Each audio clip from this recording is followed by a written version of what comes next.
Reconstruction, civil rights, and the foundation of fair housing, a nation begins to change. The Civil War ended in 1865, but the work of rebuilding the nation had only just begun. President Abraham Lincoln had preserved the Union, issued the Emancipation Proclamation, and advocated for the abolition of slavery. Tragically, only days after the Civil War ended, Lincoln was assassinated on April 14, 1865. In the years immediately following his death, Congress and the states took extraordinary steps to reshape the Constitution. Within only a few years, 3 constitutional amendments forever changed the legal landscape of the United States and established the foundation for many of the civil rights protections we recognize today. These amendments became known as the Reconstruction Amendments. The 13th Amendment, the first of these amendments, was the 13th Amendment, approved by Congress in January 1865 and ratified by the states in December of that same year.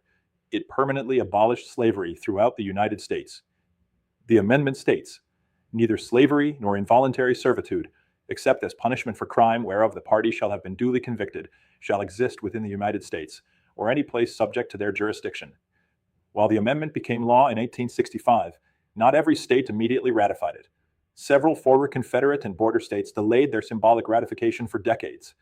Mississippi became the last state to complete its ratification process, formally certifying it in 2013 after an administrative oversight delayed the official filing. The legal effect of the amendment, however, occurred in 1865 when the required number of states ratified it. The 14th Amendment, ratified in 1868, dramatically expanded constitutional protections. It granted citizenship to all persons born or naturalized in the United States and required every state to provide equal protection of the laws. This amendment remains one of the most significant constitutional protections in American history and continues to influence civil rights cases today, including fair housing litigation. The 15th Amendment. The 15th Amendment, ratified in 1870, prohibited denying the right to vote based on race, color, or previous condition of servitude. Together, the 13th, 14th, and 15th Amendments fundamentally changed the Constitution and established the legal framework for future civil rights legislation. Although discrimination did not disappear overnight, these amendments marked an important turning point in the nation's pursuit of equality. From constitutional rights to fair housing rights, constitutional amendments established important legal protections, but many forms of discrimination continued for decades. Housing discrimination remained widespread through practices such as racial covenants, redlining, discriminatory lending, unequal access to neighborhoods, and steering. As you'll see later in this course, these practices eventually led Congress to pass the Fair Housing Act of 1968, one of the most important civil rights laws affecting the real estate profession. Understanding this progression helps explain why fair housing laws continue to receive significant attention from Congress, the courts, the U.S. Department of Housing and Urban Development, and the Arizona Department of Real Estate. The Realtor Commitment to Fair Housing. Following the passage of fair housing laws, the real estate profession also strengthened its own ethical standards. Today, the National Association of Realtors Code of Ethics, Article 10, requires realtors to provide equal professional services without unlawful discrimination.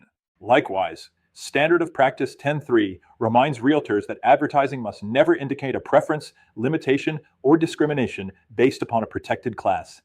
One of the best pieces of fair housing advice ever shared came from longtime Arizona fair housing educator Mary Lee Greeson.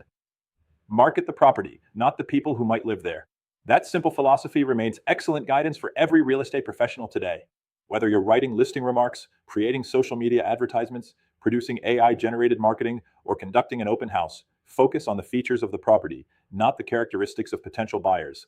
Why this matters today. Fair housing is much more than a legal requirement.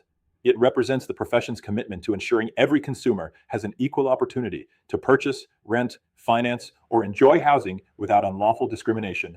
As Arizona real estate professionals, we are expected to comply with federal fair housing laws, Arizona fair housing laws, ADRE commissioner standards, and, if we are realtors, the Realtor Code of Ethics. By understanding the historical journey from the Reconstruction Amendments to modern fair housing protections, we become better equipped to protect both our clients and our professional licenses. Broker tip: when advertising property, always describe the home's features, location, amenities, and condition. Never describe the type of person who should or should not live there. If your advertisement focuses on the property instead of the people, you're generally headed in the right direction. Online discussion question: Why are the Reconstruction Amendments considered the constitutional foundation of modern civil rights? The 13th, 14th, and 15th Amendments abolished slavery, established citizenship and equal protection under the law, and protected voting rights. Together, they laid the constitutional groundwork for future civil rights laws, including the Fair Housing Act. Question: how does the Realtor Code of Ethics reinforce fair housing laws? Answer: the Code of Ethics requires realtors to provide equal professional service, avoid discriminatory advertising, and conduct business ethically with every consumer, reinforcing many of the same principles found in fair housing laws. Question: why should advertisements focus on the property instead of the people who might live there? Answer: describing the property helps avoid language that could suggest a preference or limitation based on protected characteristics, reducing fair housing risk and ensuring equal marketing opportunities.